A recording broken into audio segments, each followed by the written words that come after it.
Entonces, vamos a hablar un poco acerca del dímero D, aunque ya se ha hablado bastante al respecto. Sin embargo, vamos a enfocarnos hacia el área del laboratorio y la importancia de una buena determinación en el laboratorio de este parámetro, ya que lo hemos visto tan relevante y tan importante, ¿no? Entonces, simplemente profundizar un poco. Bueno, seguimos viviendo esta terrible pesadilla. La verdad es que nos ha quejado tanto a nivel mundial, nos ha afectado. Yo creo que ningún país ha salido librado de esta batalla. Y bueno, ha cobrado tantas vidas importantes, particularmente en mi ámbito profesional, bastantes colegas y amigos caídos por la batalla, y de verdad muy lamentable que siga cobrando vidas de este tipo. Pero bueno, enfocándonos en el área de laboratorio, sabemos que el laboratorio juega un gran rol dentro de este entorno clínico del paciente con esta patología. No solamente en lo que nos compete el día de hoy, como es el dímero D, sino en otros ámbitos, ¿no? Desde la infección, desde detectar la infección, obviamente cuenta con herramientas para definir la etiología y saber que el agente causal es el SARS-CoV-2, ¿no?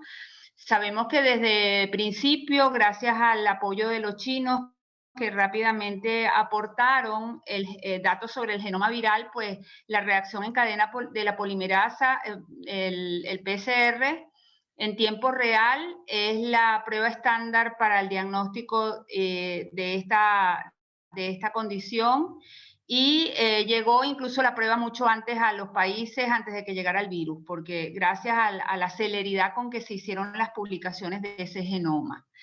No solamente tiene aplicaciones en definir la etiología, también tiene implicaciones desde el punto de vista epidemiológico, puesto que este tipo de parámetros pueden ser medidos también en los huéspedes, en los otros huéspedes no humanos, como es el caso de los murciélagos, el pangolín, etcétera, y por lo tanto tiene implicaciones esta prueba dentro del ámbito epidemiológico. En la recuperación de los enfermos, obviamente, en la determinación de los anticuerpos hoy en día puede ser realizado gracias a pruebas de laboratorio, y esto nos ayuda también o tiene aplicaciones desde este punto de vista. Pero una gran aplicación y una gran labor juega el laboratorio en lo que tiene que ver con el seguimiento y el pronóstico de la patología.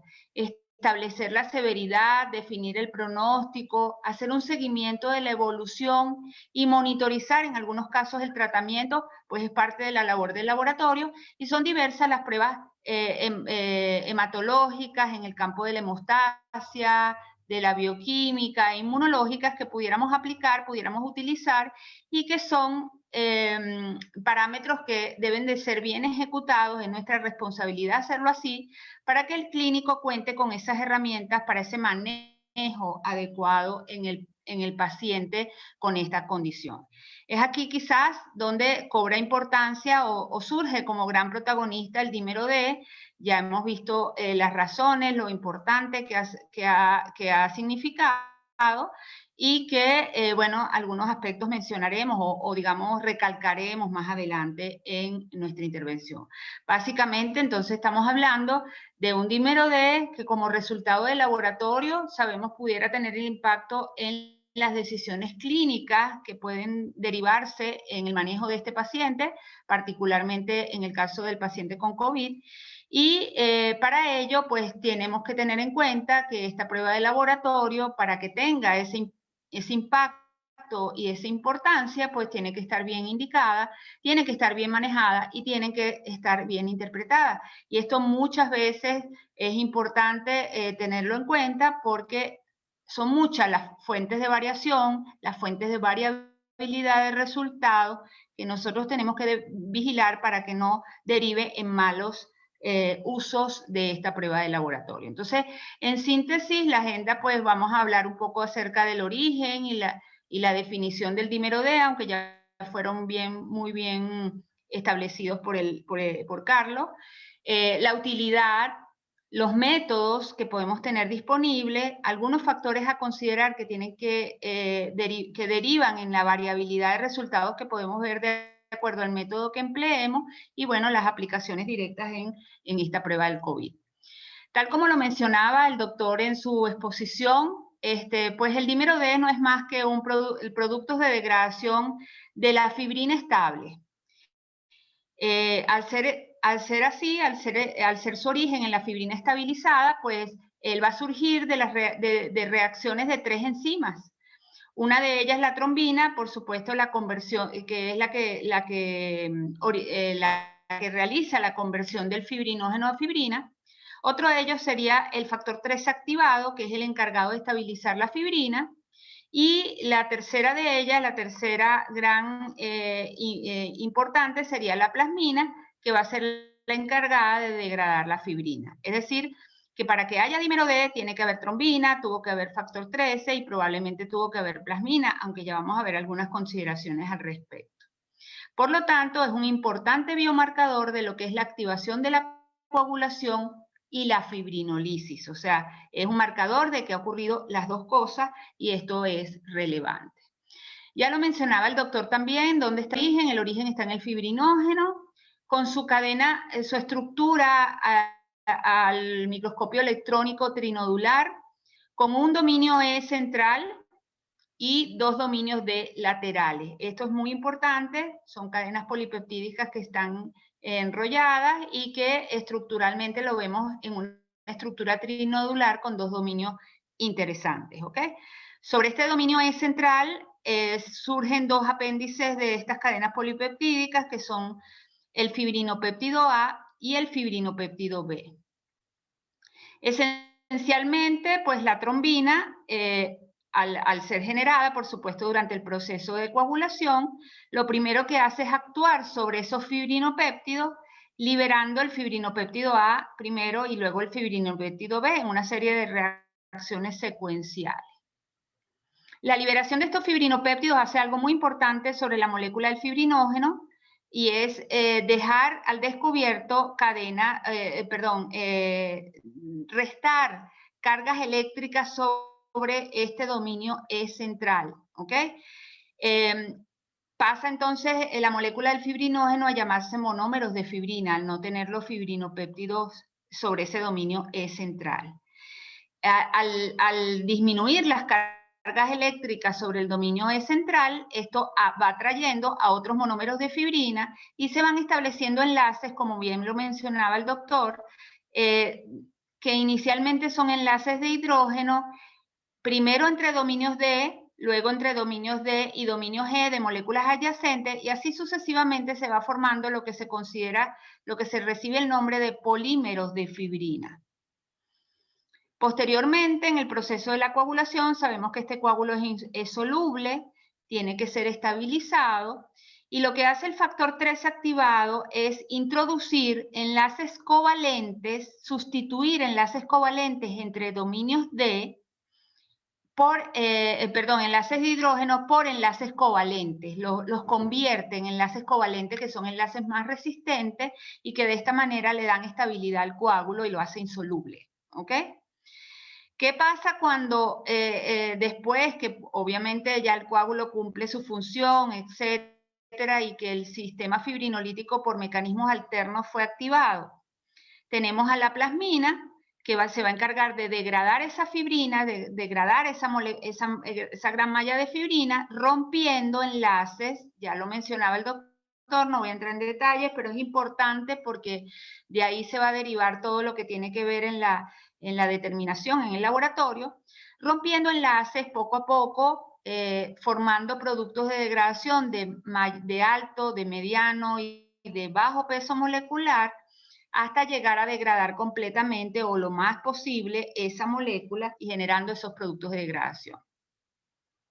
Productos de degradación que van de mayor a menor tamaño, tienen diferentes pesos moleculares. Productos de degradación que van a tener en su interior o pudieran tener en su interior moléculas, dominios de pegados, dominios de que no pueden ser separados, porque la plasmina, si bien puede romper enlaces de hidrógeno, no puede romper los enlaces covalentes.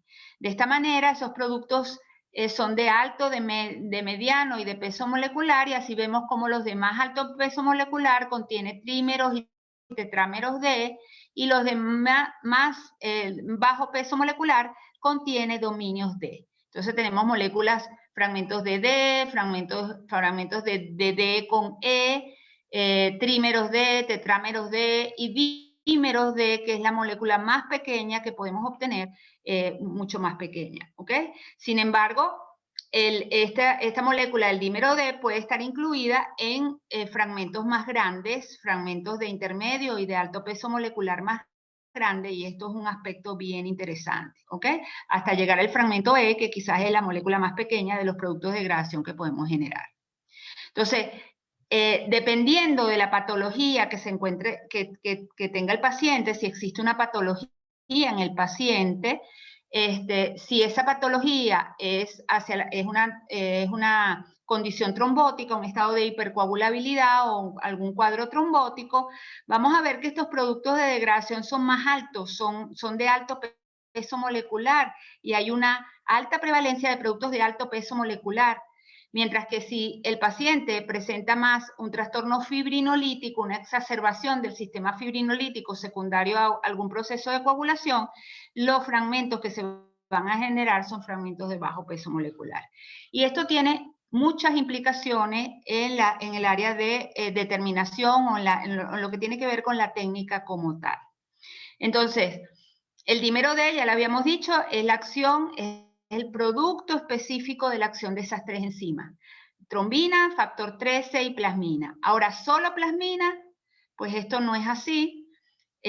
Sabemos que existen otras enzimas en el organismo que pueden estar presentes o pueden estar elevadas en situaciones de sepsis y de inflamación, como son elastasas, metaloproteasas, que también pueden degradar la fibrina. O sea que la fibrina también puede ser degradada por otras enzimas. Y esto es un aspecto bien importante, porque esto es quizás una de las explicaciones que se da también a por qué esos dímeros D están tan altos en el paciente con esta patología. Entonces, en líneas generales podemos decir el dímero D entonces es un término genérico que se refiere a un gran número de péptidos que se derivan de la ruptura del coágulo de fibrina estabilizado. Pero un gran número de péptidos, y esto es importante porque es algo heterogéneo. Comprende una amplia mezcla de productos de degradación de la fibrina entrecruzada con peso molecular que van en un rango de 190 a más de 100.000 Daltons. ¿Ok? Tiene una vida media de 6 a 8 horas, un aspecto importante, es bastante corta su duración en circulación. Su aclaramiento es fundamentalmente renal y en menor grado por el sistema retículo endotelial. Un aspecto importante también tiene que ver con todo esto, es que podemos tener cantidades fisiológicas de dímero D en circulación, ya lo explicaba el doctor Carlos. La coagulación se puede activar, se puede generar fibrina y bueno, obviamente puede ser degradada. En líneas generales se considera que aproximadamente un 2 o un 3% de fibrinógeno puede estar convirtiéndose en fibrina en circulación en condiciones fisiológicas, y obviamente esto ser el origen de una cantidad de dímeros D en circulación. Además, este es un parámetro que se incrementa con la edad, y en embarazos no complicados también esto es un parámetro que pudiera estar, de hecho está elevado, ¿ok? Se va elevando conforme va avanzando el embarazo. El hecho de que se incremente con la edad, pues sabemos que esta es una de las condiciones o las comorbilidades o digamos, los aspectos que sabemos que las personas de mayor edad pues son más susceptibles a desarrollar una patología severa. Otro aspecto importante también es mencionar es que digamos, la plasmina también puede actuar sobre el fibrinógeno, puede degradarlo, y de igual manera como lo hace sobre la fibrina, y generar productos de degradación. Algunos de ellos pueden ser similares a los generados productos de la fibrina estable, pero nunca del fibrinógeno vamos a obtener dímero D. Es decir, que el fibrinógeno es algo específico de la fibrina estable, y eso es un aspecto a considerar importante. Por otro lado, es importante saber que además de estas condiciones fisiológicas donde el dímero D puede estar elevado, como ya les había mencionado el doctor también, pues hay otras causas relacionadas a elevaciones del dímero D sin que haya trombosis, sin que haya la presencia de trombosis, como es el caso de la enfermedad renal, la enfermedad hepática, la hemorragia, el síndrome, las infecciones, las neoplasias, las cirugías recientes, los traumas y quemaduras. Es decir, que no es una prueba que tenga una especificidad muy alta o no es un parámetro que tenga una especificidad muy alta, porque un dímero D positivo puede estar positivo en toda una serie de condiciones, tanto fisiológicas como patológicas. Es decir, que la gran bondad que tiene este parámetro como parámetro de laboratorio no está en su especificidad, no está en ser un valor predictivo positivo alto, sino más bien en su altísima sensibilidad, porque es una prueba muy sensible con un 96% de sensibilidad, y su alto valor predictivo negativo. Es quizás la mayor bondad que tiene, pero no es su especificidad porque puede estar positiva en toda una serie de condiciones. ¿Cómo determinarlo en el laboratorio? Eso es un aspecto importante y es nuestra responsabilidad desde el punto de vista del laboratorio, ¿ok?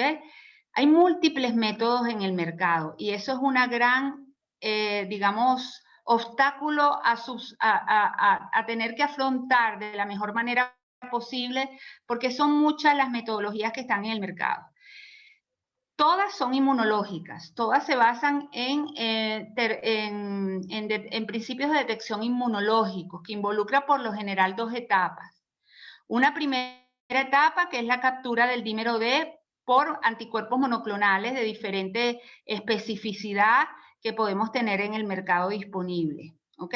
Y una segunda etapa que tiene que ver con la cuantificación y la detección, que ahí es donde varía la mayor cantidad de metodologías disponibles en el mercado, ¿ok?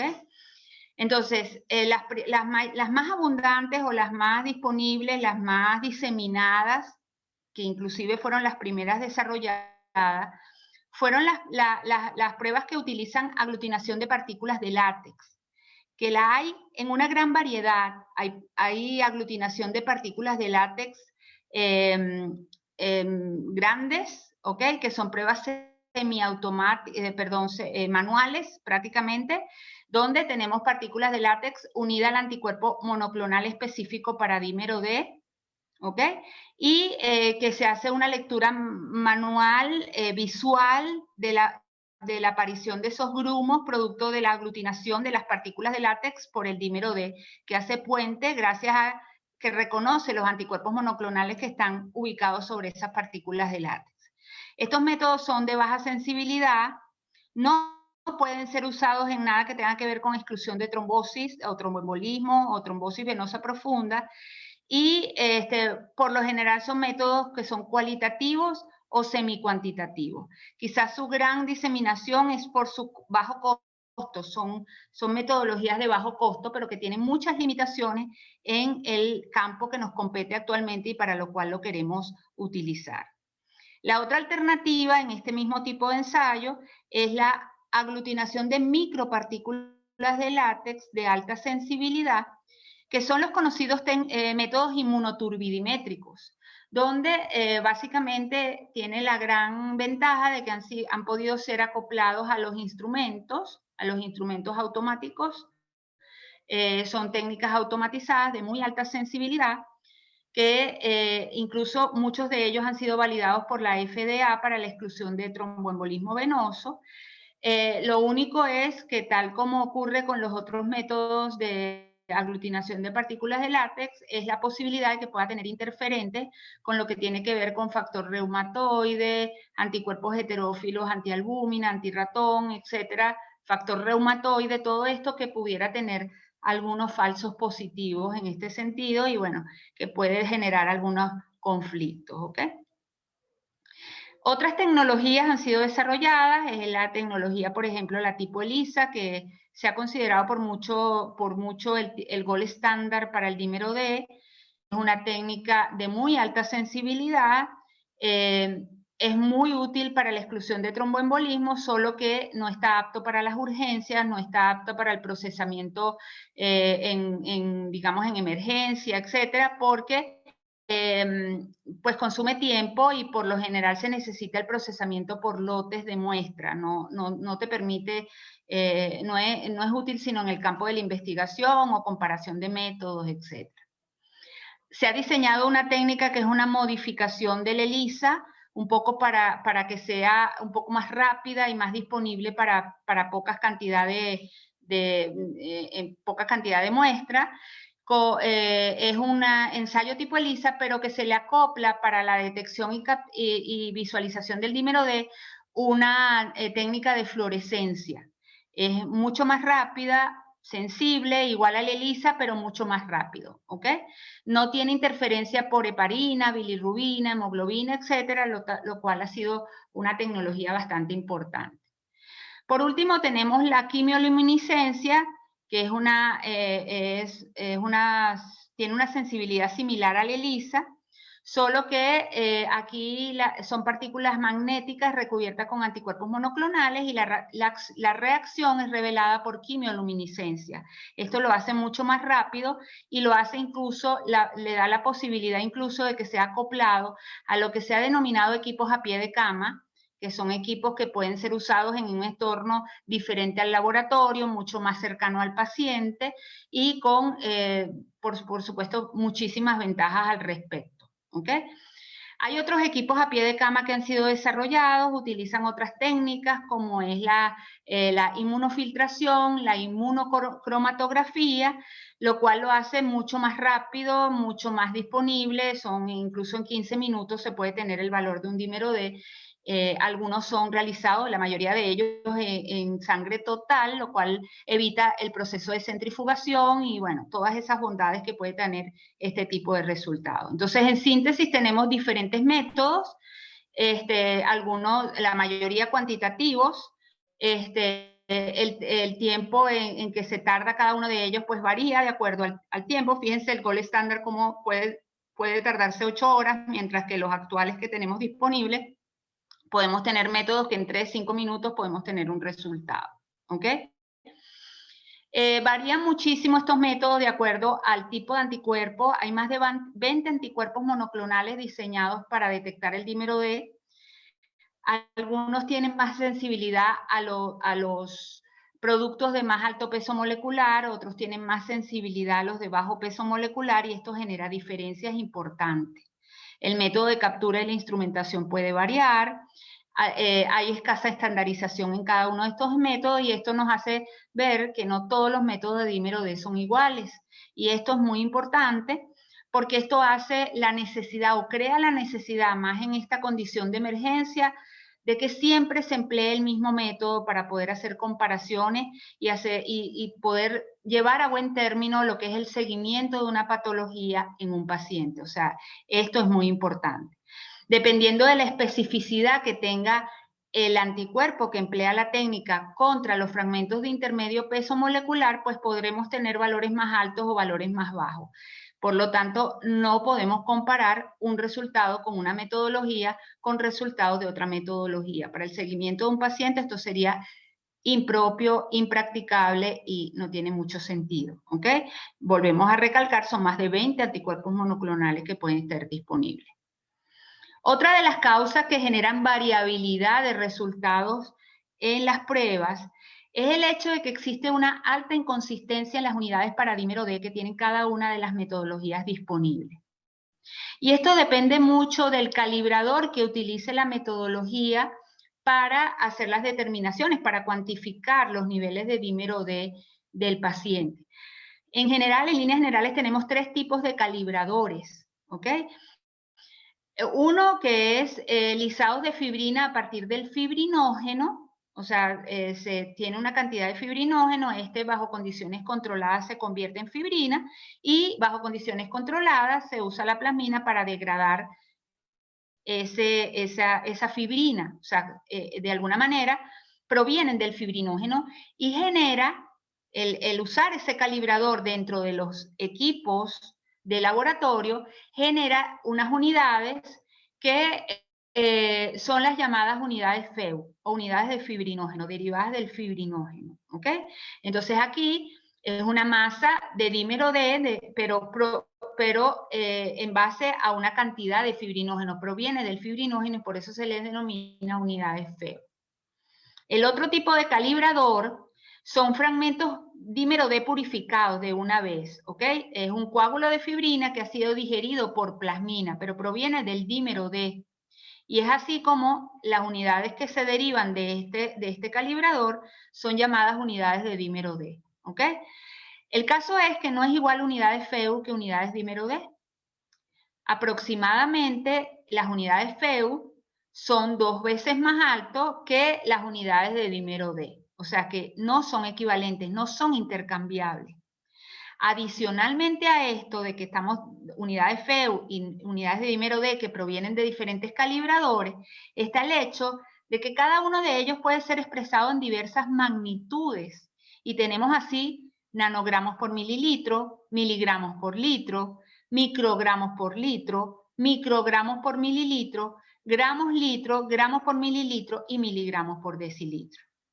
Si vemos que de cada una de ellas pueden haber todas estas magnitudes, eso da como resultado más de 28 combinaciones de unidades disponibles para dímero D.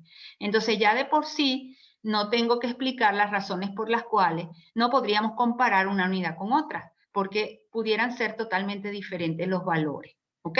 Entonces, probablemente la unidad más adaptable al sistema internacional de medidas sería el microgramos litro o el nanogramos por mililitro. Y entonces esa es las dos unidades que han sido más diseminadas.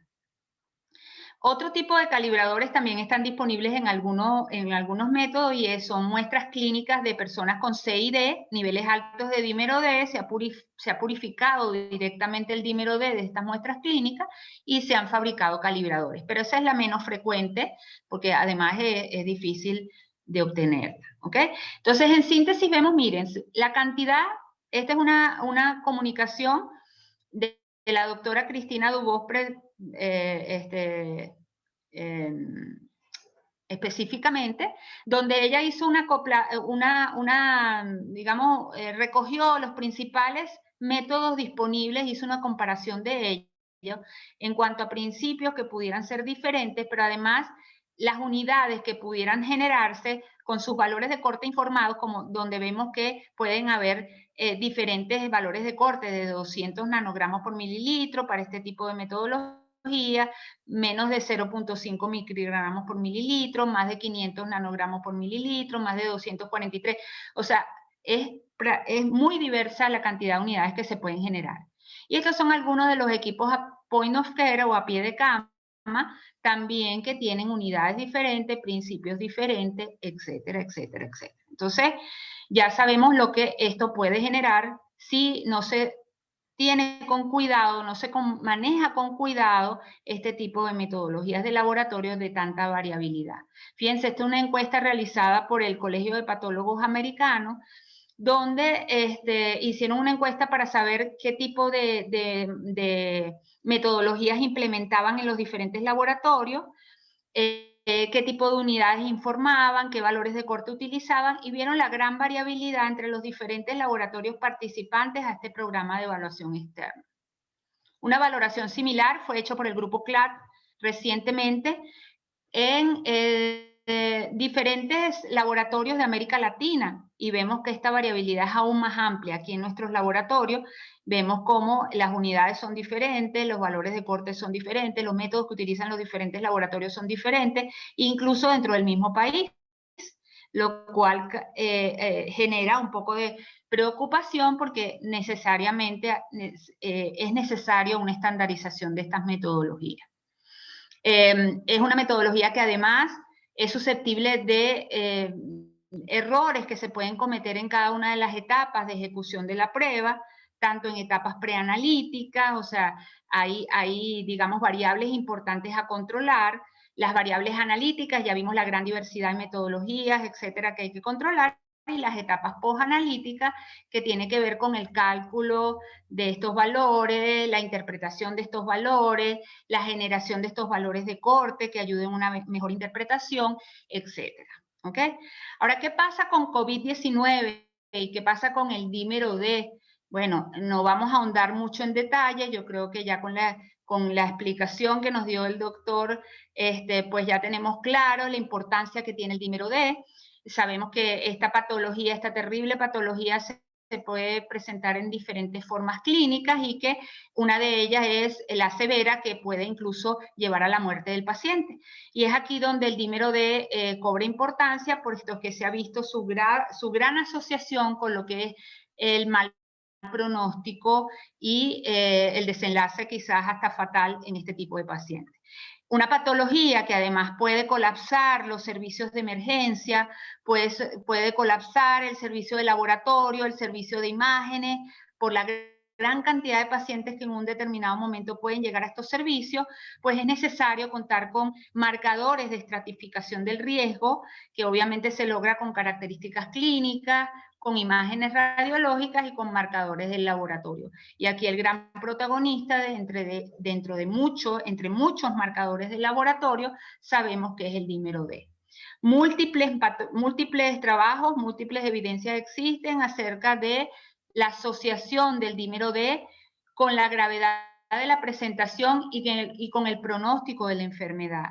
Esto sin duda ha sido importante, el aporte que desde las primeras publicaciones se hicieron y que generaron la necesidad de tener este marcador disponible dentro de los perfiles de estudio del paciente con COVID.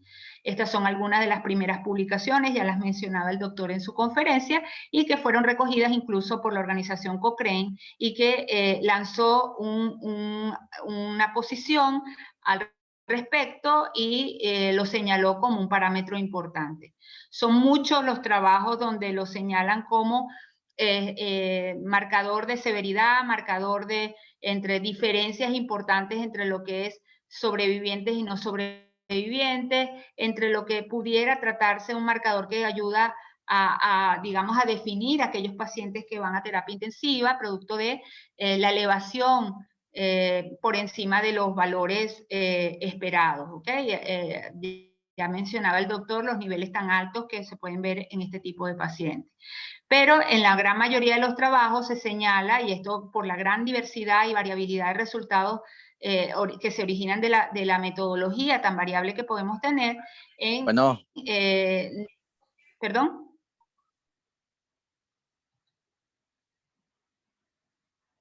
Ok.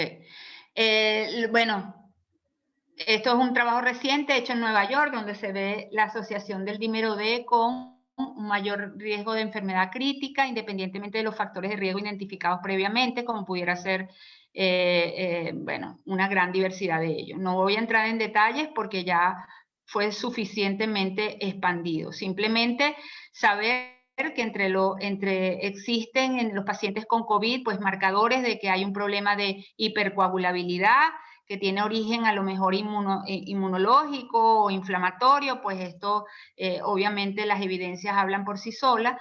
Sin embargo, bueno, también marcadores de laboratorio importantes, la elevación del fibrinógeno, la elevación del factor 8, el factor von Willebrand y el dímero D elevado, pues por supuesto son parámetros relevantes dentro de este paciente, ¿ok?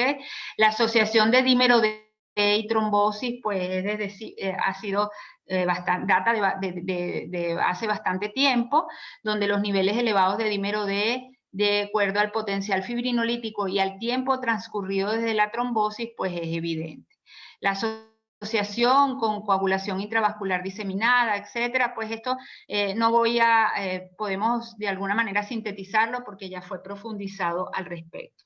Ya nos mencionaba el doctor, a pesar de que hay parámetros en los pacientes con COVID que hacen sospechar o simulan o se asemejan mucho a la coagulación intravascular diseminada, lo que ocurre en el COVID pareciera ser algo bien particular, una coagulopatía asociada a COVID con algunas diferencias con respecto a la CID y entre ellos incluso los niveles de dímero D, porque nunca se han visto tan elevados en CID como ocurre en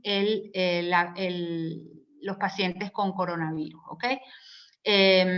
Bueno, hay aspectos importantes. ¿De por qué están tan elevados los niveles de dímero D en COVID? Pues ya se habló, hay una fuente intravascular, la fibrinolisis sistémica de coágulos formados en la microvasculatura pulmonar, por supuesto, es importante, la digestión de fibrina que se deposita en el espacio alveolar de los pacientes con cuadros severos también, las comorbilidades que producen aumento del biomarcador per se también es importante, y obviamente la presencia de esas otras enzimas que están presentes en sepsis, están presentes en inflamación y que también pueden degradar fibrina, pues hacen su contribución particular.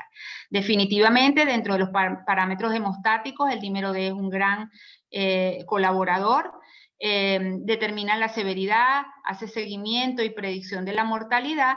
Lo que quedaría por definir es, y eso las evidencias hablan de que no es posible, es si pudiera ser usado con fines de modificar la terapia. Ya lo señalaba el doctor y ya las evidencias hablan de que como marcador para saber si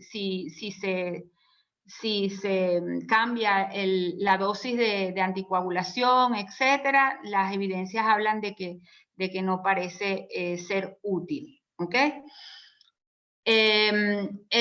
Rápidamente, la Sociedad Internacional de Hemostasis y Trombosis, a raíz de las primeras publicaciones de la Asociación de Dímero D y COVID, hizo importantes observaciones que hablan de que es necesario que se hagan, digamos, estudios más sólidos acerca de este tipo de usos que pudiera tener el dímero D adicionales en COVID.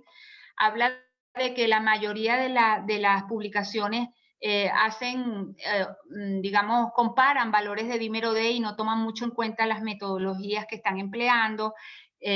Habla de que hay que tener cuidado con qué magnitud están usando a la hora de hacer interpretaciones de los niveles de dímero D en el paciente, qué unidades están utilizando, o sea que hay que tener cuidado con las observaciones que se hacen al respecto.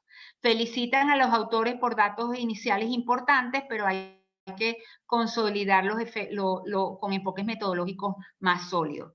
En que se use para la predicción del tromboembolismo en pacientes con COVID y en que se use para guiar la terapia, pues aparentemente no es útil como marcador de este tipo.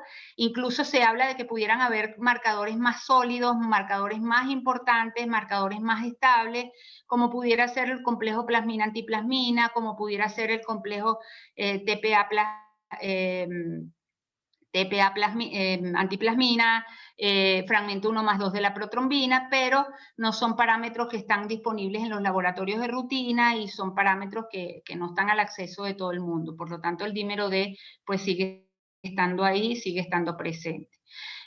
No parece ser un indicador de respuesta fibrinolítica adecuada. Incluso se ha señalado que en estos pacientes hay un shutdown de la fibrinolisis, hay más bien un stop de la fibrinolisis que no pudiera estar, no está muy bien explicado, ¿ok? El caso es que el dímero D está en los principales algoritmos de estudio de estos pacientes, es reconocido como un parámetro de uso en el laboratorio como para el seguimiento y el pronóstico de esta patología, pero hay que tratarlo con cuidado porque las variabilidades metodológicas tienen sus limitaciones. En pacientes, el Comité de Estandarización en Hemostasis de la Sociedad Internacional de Hemostasis y Trombosis ha hecho sus guías al respecto, declaró que no puede ser un predictor confiable de tromboembolismo, sino más bien un marcador de mal pronóstico. La profilaxis en pacientes internados no puede guiarse por los niveles de dímero D y hay que tener cuidado acerca de este parámetro a ser usado en otro contexto que no sea como pronóstico o mal pronóstico o evolución tórpida de la patología. Las guías para el diagnóstico, prevención y tratamiento de tromboembolismo venoso en pacientes con COVID recomiendan no utilizar el dímero D para diagnóstico ni tampoco como único biomarcador para guiar la terapia anticoagulante, y en eso ha sido bien enfático en las últimas publicaciones de la Sociedad Internacional de Hemostasis y Trombosis. No es un marcador específico de COVID tampoco, ya que aumenta en otras condiciones como distrés respiratorio, neumonías no por COVID, cuadros inflamatorios de naturaleza diversa, y es un parámetro que sí está elevado el ingreso y su incremento durante la hospitalización, y hay incremento de este parámetro durante la hospitalización, tiene un valor pronóstico negativo en pacientes con COVID-19.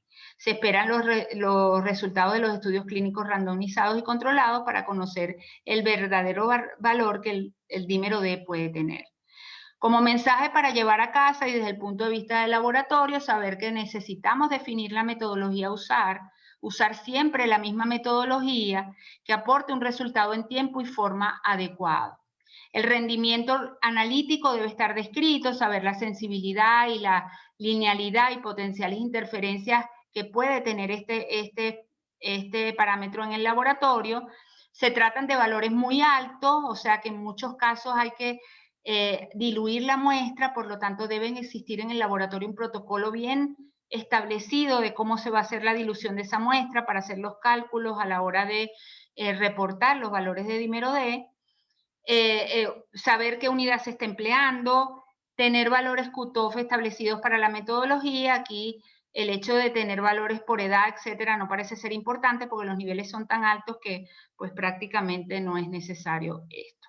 Por último, quiero hacerles una invitación, no solo al taller, como decía el doctor, sino también que pronto vamos a estar dando un curso educacional. Ya no estamos hablando de COVID, no será de COVID especialmente, pero en el mes de abril vamos a estar dando un curso educacional donde vamos a agrupar a dos grandes entidades, dos grandes organizaciones dedicadas al cuidado esta vez de la hemofilia.